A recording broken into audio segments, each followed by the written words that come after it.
What's up? Welcome back. I'm John Stark from MacMovieGuy.com. If you're a blind film critic, and today we are talking the Emmys again. Best Actress in a Comedy Series. Say it very dramatically. So, obviously, I know everything. That's why I'm here in this room looking the way I do, is because I am an industry insider. Or I just watch a lot of TV and follow and read a lot of things, and I'm just channeling what my thoughts are to you based on Emmy predictions. Um, so I've done comedy series already. I've done actor.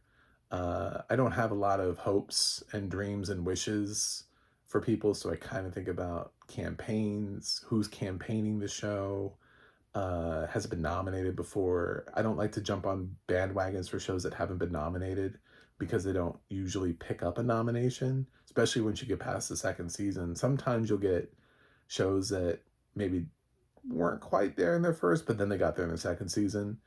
But I'm not somebody who's going to be like Ghosts is finally getting in, because that's season 4, man. That's a tough sell. you know, I mean, I think the only reason why Cobra Kai got in late in its run was because it moved from YouTube to Netflix. So, and they were never going to nominate a YouTube series. So, yeah, most of the shows get nominated early in their runs, or not at all. Not usually halfway through their runs. So, what does that mean for actors? Well, kind of the same thing. If they're not watching your show, then they're not watching your show. It doesn't matter how much critics like it or how much audiences approve of it. The Other Two is a great example of that, where it felt like that was a darling, where they kept trying to push that forward and get these people nominations. It just was never happening. So, best actress, we have to slot 5 people because we have less comedy shows than we do drama series. So we lost a nomination. It's very frustrating. Which makes it suck even more trying to predict this category, because I could have done it with 6 a lot easier. So with 5, let's go with the obvious choices. I like to go down with series nomination, because then those are people that I predicted that the Emmy voters are actually watching those shows. I had Hacks, so obviously I'm going to keep Jean Smart at number 1. The studio doesn't have a lead actress, so we're skipping over that. The Bear does. Ao Edebiri, that's my second spot. I did Abbott Elementary. I think Keita Brunson is going to get another nomination, although I think she's going to get vulnerable at some point. She isn't winning. She's not the juggernaut that Jean Smart is. Both of them are in their 4th seasons of their shows. And at some point, I think Quinta's going to not get nominated. But I don't think it's this year. But I don't know how many years we have for Abbott Elementary. I don't think she's somebody who gets nominated for every season of Abbott Elementary. Network shows have a tendency to overrun or overstay their welcome past the point at which critics like them. When you look at shows like Modern Family, or Modern Family is probably the best example. The cast kind of like petered out towards the end, as in terms of like who was getting the nomination. So I think Abbott Elementary could do that too, because it has that robust supporting cast. And already some of them have never been nominated. And they have a hard time getting in, so they're not even quite at Modern Family's level, which most of those guys got nominations before the series was over. They're still waiting for nominations for Chris Perfetti, for Lisa Ann Walters, So, yeah, I think she's vulnerable, but not this year.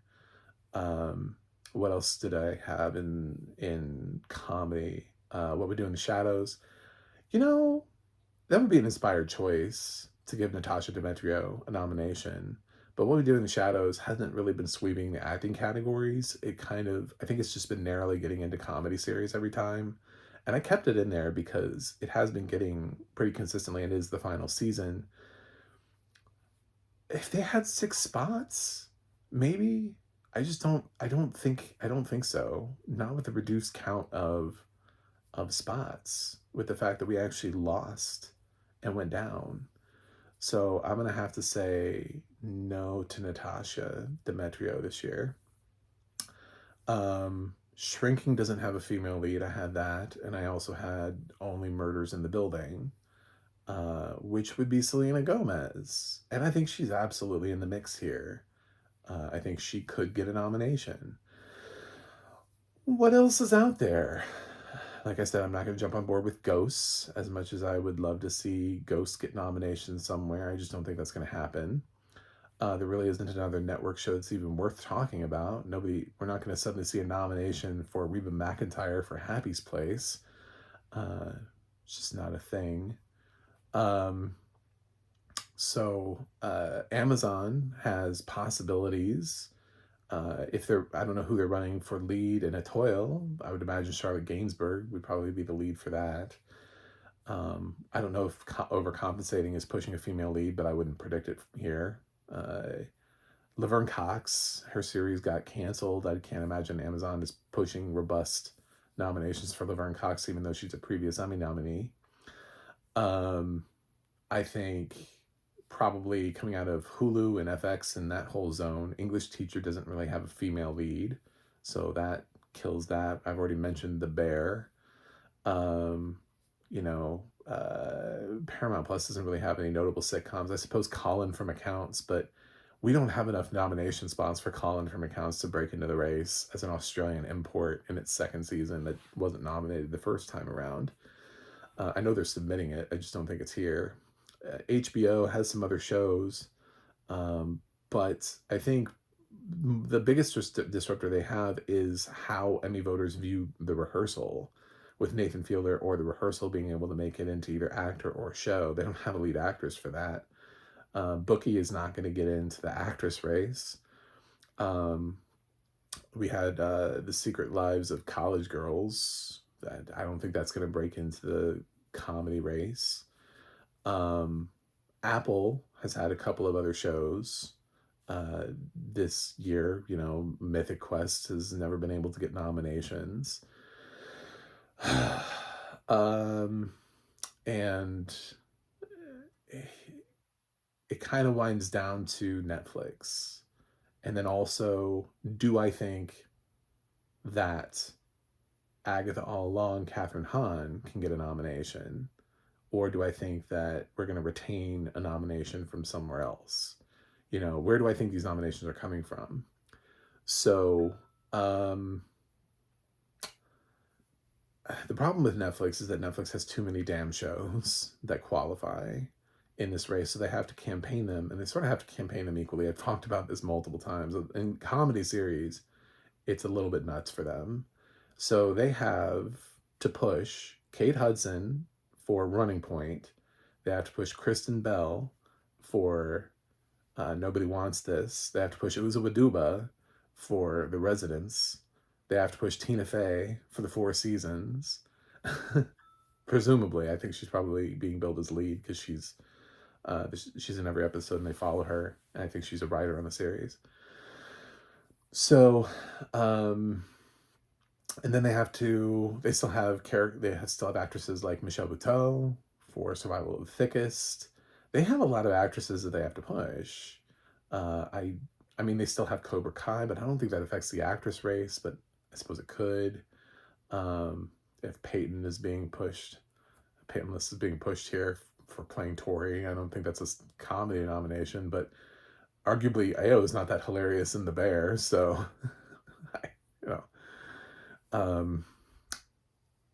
so we have a couple choices here of like where to go. In actor, to tip my hat, you should have watched the video already. So I came down to essentially sort of like the final two spots there also, where I was like, what do I do? And I was like, I think Netflix might get one spot, and it seems to be mostly between Adam Brody and Ted Danson. I went with Ted Danson because I bet on the veteran, because it feels like giving Kelsey Grammer a nomination for Frasier. It feels like when they gave Kenan Thompson the nomination for Kenan. It feels like the thing that maybe you don't think is going to happen, but you're also ignoring who they're voting for. And Ted Danson has been nominated an ungodly amount of times. So he's like the Meryl Streep of Emmy nominees. And I think it's possible that what we're going to have here is the reverse, which is sort of end up and going to be like a Good Place situation where Adam Brody doesn't get the actor nomination, but Kristen Bell gets the actress nomination. We don't always get what we want in life. For years, we were complaining about the Only Murders cast and how they were not getting Selena Gomez in, and then she finally got in last year for the third season. So she finally got her Emmy nomination. But for 2 seasons, they were just nominating the guys and ignoring Selena. And I think what's possible this year is that Kristen Bell, who is a little bit more familiar to TV audiences across a variety of series than Adam Brody is, in terms of comedy, like this is her jam. This is where she's at. We're used to seeing her here. I think she's going to end up taking a spot. And so for my last spot, I still think Uzo Aduba in The Residence is great. I think she's a previous nominee. I think she's been here before. I think she's up against Selena. I think she's up against, like I said, Catherine Hahn for Agatha All Along. I also think she's up against Natasha Lyonne for Poker Face.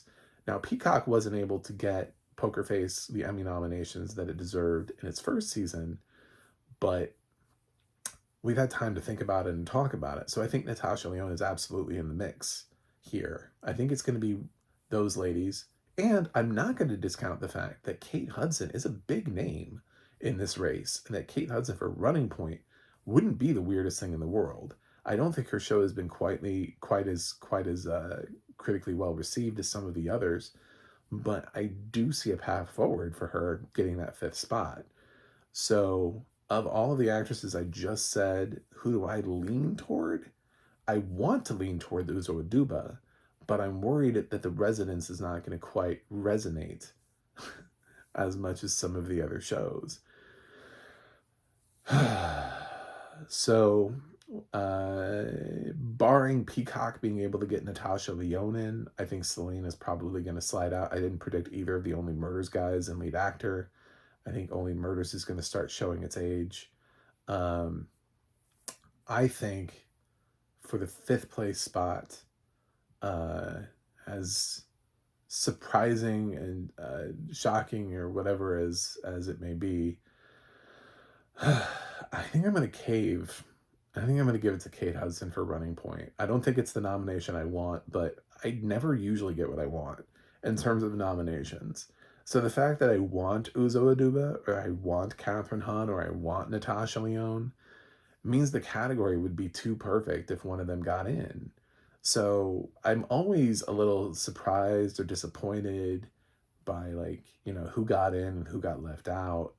And I thought Kate Hudson was fine in Running Point, but I wouldn't give her an Emmy nomination for it. And I think she might be just the kind of thing that Emmy voters would vote for, is Kate Hudson for Best Actress in a Comedy for Running Point. So she is the series. She's the reason to watch it.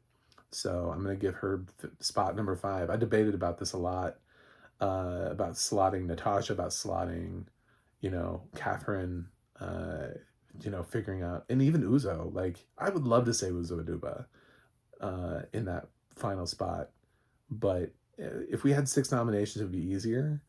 Netflix, we'll see what happens. I don't know if them campaigning a bajillion shows is going to work in their favor or work against them. It could end up knocking more people out of the race, as people don't know which Netflix show is their favorite, and they pick different favorites and different actresses from different shows, as all of these people are doing FYC campaigns. So we'll see. But can they get a consensus is the thing. There's a consensus behind Jean Smart. It feels like there's that. That's easy. It feels like you can get a consensus behind Ayo Edebiri. But for some of these other new first season, when you have a bunch of first season sitcoms coming out of Netflix, you don't know where the consensus is. And that's the problem. That's what I'm saying. A lot of people are saying that it's going to be, Kristen Bell's show. Nobody wants this, but they don't know that. Because just because it got a Golden Globe, well, after the Golden Globe nomination, we got 3 more shows that weren't even eligible. So prior to the Golden Globe nomination, we hadn't had The Residence, we hadn't had the 4 seasons, and we hadn't had Running Point. That's 3 more actresses thrown into the race against Kristen Bell. So the people who are predicting really aren't taking that into consideration. They're just assuming that because there was love for her at the end and for the show at the end of the year, sure, because it was released in October, and so they voted at the end of the year. That doesn't necessarily mean that it's going to retain as being Netflix's champion of champions. They had too many first season shows, so I don't know. But yeah, I'll go with Kristen Bell and Kate Hudson and say that the Netflix juggernaut is going to put a lot of weight into the comedy because they don't have much in drama to be able to run against. If they're going to get their nominations this year, they're going to try to get it in comedy. So anyway, that's it. Thanks for watching. Thanks for subscribing. I'll see you guys on the other side.